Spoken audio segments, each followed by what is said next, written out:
సర్పంచులుగా పోటీ చేస్తున్న అభ్యర్థులు, వార్డు మెంబర్లుగా పోటీ చేస్తున్నటువంటి అభ్యర్థులు మీరు ముఖ్యంగా చూసుకోవాల్సినటువంటి ఒకటి రెండు విషయాలు ఉన్నాయి.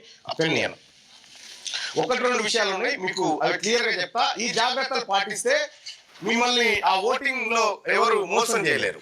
ఈ జాగ్రత్తలు కనుక మీరు పాటించగలిగితే మీరు చాలా సేఫ్ గా ఉండేటువంటి అవకాశం ఉంటుంది. ఏంటి అవి అనంటే, మీరు మీ ఊర్లో సపోజ్ ఒక 1000 మంది జనాభా ఉన్నారు. 1000 మంది జనాభా అంటున్నారు, 1000 మంది ఓటర్లు ఉన్నారు. ఓ 10 వార్డులు ఉన్నాయి అనుకుందాం. 1000 మంది ఓటర్లు ఉన్నారు, 10 వార్డులు ఉన్నాయి. మరి ఈ పరిస్థితుల్లో ఓట్ల లెక్కింపు దగ్గర ఓట్ల లెక్కింపు వద్ద జాగ్రత్తలు అభ్యర్థులందరూ తీసుకోవాల్సినటువంటి జాగ్రత్తలు ఏం తీసుకోవాలి అని అంటే క్లియర్ గా, ఒక గ్రామంలో మీ గ్రామంలో ఎన్ని ఓట్లు, ఒక 1000 ఓట్లు ఉన్నాయి అనుకుందాం. ఓకేనా? మీరు ఇప్పుడు లైవ్ చూస్తున్నటువంటి మిత్రులారా, మీ గ్రామంలో కూడా ఇట్లా గందరగోళ పరిస్థితులు ఏమైనా అట్లా కనిపించినాయా మీకు?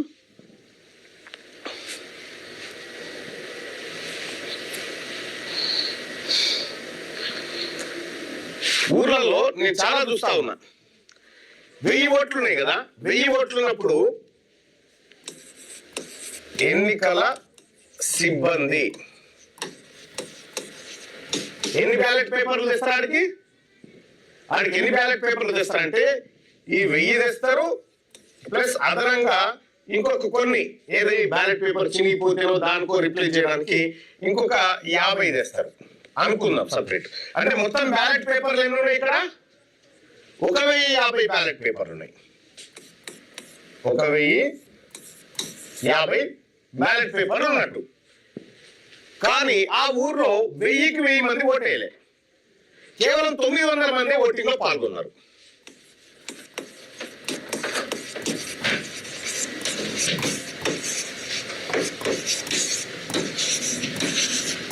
ఓటింగ్ లో పాల్గొన్న వారు 950 మంది పాల్గొన్నారు. ఈ 1050లోంచి 950 బ్యాలెట్లు పోతే ఇంకెన్ని బ్యాలెట్లు మిగులుతాయి? ఎన్ని మిగులుతాయి? 100 బ్యాలెట్లు మిగులుతాయి. ఫస్ట్ మీరు ఎన్నికలు అయిపోగానే, మీరు స్టార్టింగ్ ఏది ఎన్నికలు జరిగే క్రమంలోనే మీ అభ్యర్థులందరూ చేయాల్సినటువంటి ఒక పని ఏంటంటే, మీ దగ్గర మొత్తం ఎన్ని బ్యాలెట్లు ఉన్నాయి. ఫస్ట్ సర్పంచ్ అభ్యర్థి పోయి ఆడ ఎన్నికల రిటర్నింగ్ ఆఫీసర్ ఎవరైతే ఉంటారో, ఎలక్షన్ రిటర్నింగ్ ఆఫీసర్, ఆయన దగ్గర పోయి మీరు ఈ గ్రామంలో ఎన్నికలు నిర్వహించడం కోసం ఎన్ని బ్యాలెట్ పేపర్లు తెచ్చినారు అడగాలి. ఫస్ట్ 1050 బ్యాలెట్ పేపర్లు మా దగ్గర ఉన్నాయి, ఈ గ్రామంలో 1000 ఓట్లు ఉన్నాయి, కానీ బ్యాలెట్ పేపర్లు చిరగడం అట్లాంటి జరిగితే మేము ఈ బ్యాలెట్ పేపర్లు వాడడం కోసం ఎక్స్ట్రా తెచ్చుకున్నాం. కాబట్టి ఈ 1050 బ్యాలెట్ పేపర్లు ఉన్నాయని ఫస్ట్ మీరు ధృవీకరించుకోవాలి. మీరు లెక్కలు చూసుకోవాలి. చూసుకున్న తర్వాత ఎన్నికలు నిర్వహిస్తే ఎన్నికల్లో 950 మంది పాల్గొన్నారు. ఈ 950 మంది ఎన్నికలు అయిపోయిన తర్వాత మీరు సీల్ చేసిందే చూసుకుంటారు. ఇగో మీ ముంగట్నే ఇప్పినాం, మీ ముంగట్నే పోసినాం, మీ ముంగట్నే సీల్ చేస్తున్నాం, మళ్ళీ మీ ముంగట్నే ఇప్పుతాం కౌంటింగ్ అప్పుడు అని చెప్తారు. మీరు దీంతో పాటు చూసుకోవాల్సింది ఏంటంటే, ఈ 100 పేపర్లు ఖాళీ పేపర్లు వాళ్ళ దగ్గర ఉన్నాయా లేవా. ఫస్ట్ ఆఫ్ ఆల్ చూసుకోవాల్సినటువంటిది, ఎన్నికలు అయిపోగానే ఈ సర్పంచ్ అభ్యర్థి ఏం చేయాలి, మొత్తం బ్యాలెట్ పేపర్లలో 1050 బ్యాలెట్ పేపర్లో 950 వినియోగించారు. ఇంకా 1050లో 950 వినియోగిస్తే 100 ఉంటే 100 బ్యాలెట్ పేపర్లు ఖాళీగా ఉన్నాయా ఇవి చూసుకోవాలి. ఫస్ట్ చూసుకొని వాటిని సీల్ చేయాలి. మీరు బ్యాలెట్ బాక్సులు కాదు, వీటిని సీజ్ చేయాలి. ఫస్ట్ వీటిని సీజ్ చేయడం వల్ల ఏమవుతుందంటే, ఇంకా కొత్తగా బ్యాలెట్ పేపర్ని ఇందులో సృష్టించలేడు ఎవడు. అర్థం చేసుకోండి, కొత్త బ్యాలెట్ పేపర్లు ఆ కౌంటింగ్ లోకి ఎవడు ఎంటర్టైన్ చేయలేడు. అప్పుడు డబ్బాలో ఉన్నటువంటి ఓట్లను లెక్కిస్తారు. మరి డబ్బాలో ఓటు వేయకుండా జేబులు వేసుకొని పోయిందంటే అది లెక్కకు రాదుగా. ఆ డబ్బాలో ఉన్నటువంటి సపోజ్ ఈ 950 ఓట్లు పోలైన తర్వాత ఓ ఇద్దరు ముసలోళ్ళు తెలవకి ఏం చేసిరంటే ఓటు గుద్ది ఆ కాగితం పట్టుకొని పోయారు, బ్యాలెట్ పేపర్ బయట పట్టుకొని పోయారు అనుకుందాం. ఈ బ్యాలెట్ పేపర్ బయటికి పట్టుకొని పోవడం అంటే తన అభిప్రాయాన్ని సమూహంగా చెప్పలేదు అనడమే. కాబట్టి అది ఇన్వాలిడ్ అవుతుంది. అప్పుడు 948 ఓట్లే కౌంట్ అవుతాయి. 948 ఓట్లే కౌంట్ అవుతాయి. ఆ తర్వాత ఇగోనయ్యా ఇగో ఈడుంది కాగితం ఈడ తేలింది ఆడ తేలింది అంటే కూడా కుదరదు కాదు.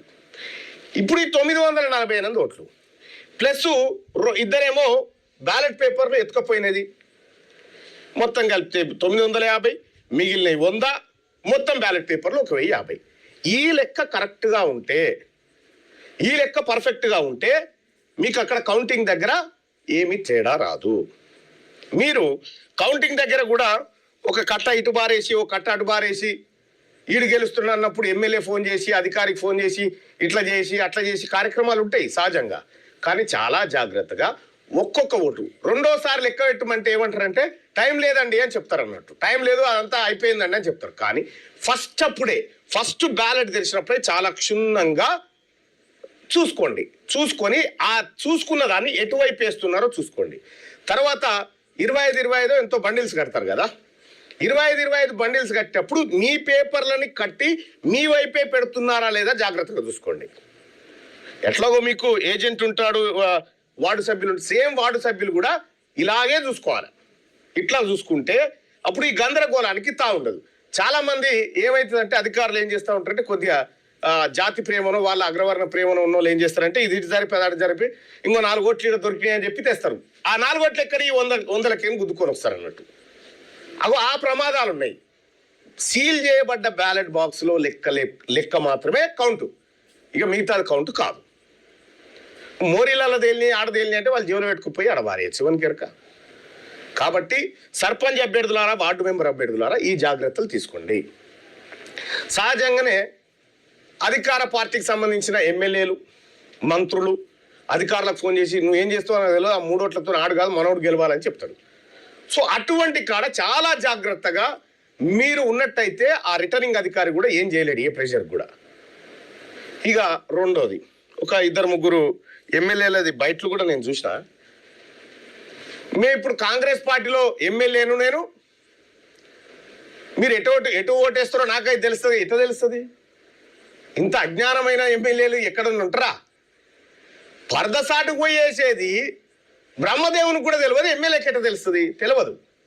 కానీ బ్లాక్మెయిల్ చేస్తూ ఉంటారు ప్రజల్ని ఎమ్మెల్యేలు. మీరు ఒకవేళ వేరేటోని గెలిపించారనుకో మళ్ళా వాడు నా దగ్గరికే రావాలి, నా దగ్గరకు వస్తే నేను నా ఇంట్లోకి కూడా రాని అని ఎమ్మెల్యే చెప్తా ఉన్నాడు.